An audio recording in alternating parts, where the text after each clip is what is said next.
Assalamualaikum warahmatullahi wabarakatuh dan salam sejahtera.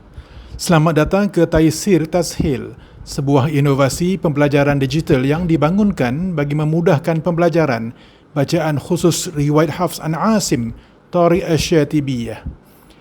Inovasi ini dibangunkan sebagai medium pembelajaran yang lebih sistematik, interaktif dan mudah diakses oleh guru, pelajar serta sesiapa sahaja yang ingin memahami bacaan khusus mengikut riwayat rasmi yang diamalkan di Malaysia.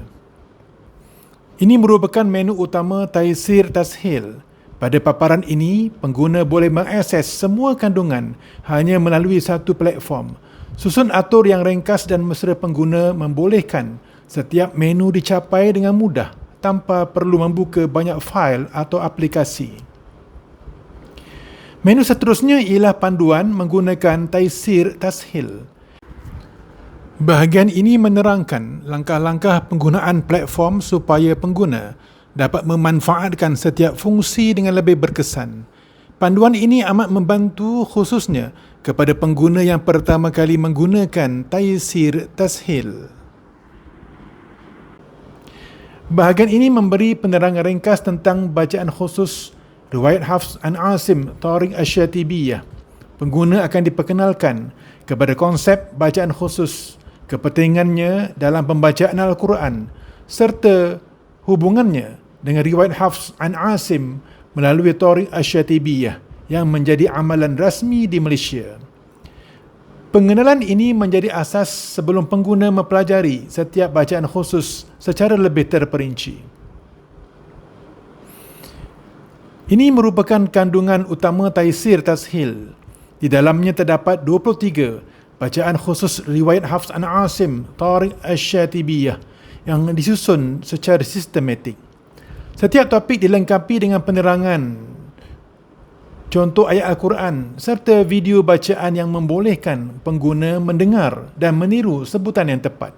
Pendekatan ini membantu meningkatkan kefahaman serta ketepatan bacaan secara kendiri pada bila-bila masa. Bagi memberikan gambaran yang lebih jelas, marilah kita saksikan 4 contoh daripada keseluruhan 23 bacaan khusus riwayat Hafs an Asim Tariq Asy-Syatibiyah yang terdapat dalam Taysir Tashil.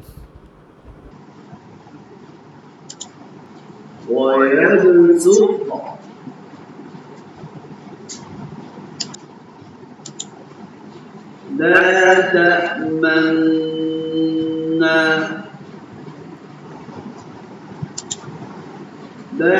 تأمنا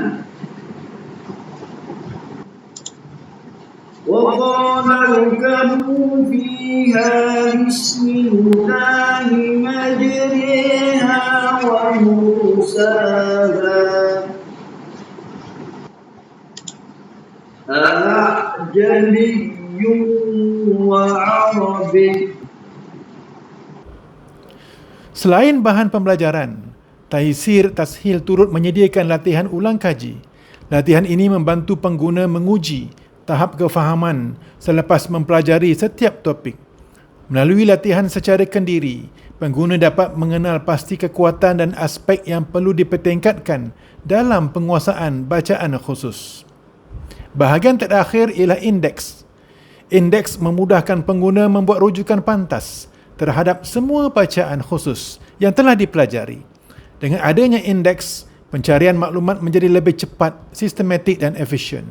Kesimpulannya, Taysir Tashil merupakan satu inovasi pembelajaran digital yang menggabungkan teknologi, multimedia dan kandungan ilmiah bagi memudahkan penguasaan bacaan khusus riwayat Hafs an Asim Tariq Asy-Syatibiyah. Diharapkan inovasi ini dapat membantu memperkasakan pengajaran dan pembelajaran Al-Quran selaras dengan dasar pendidikan digital di samping memelihara ketepatan bacaan Al-Quran mengikut riwayat rasmi yang diamalkan di Malaysia. Terima kasih kerana menonton. Semoga Taysir Tashil memberikan manfaat kepada semua. Wassalamualaikum warahmatullahi wabarakatuh.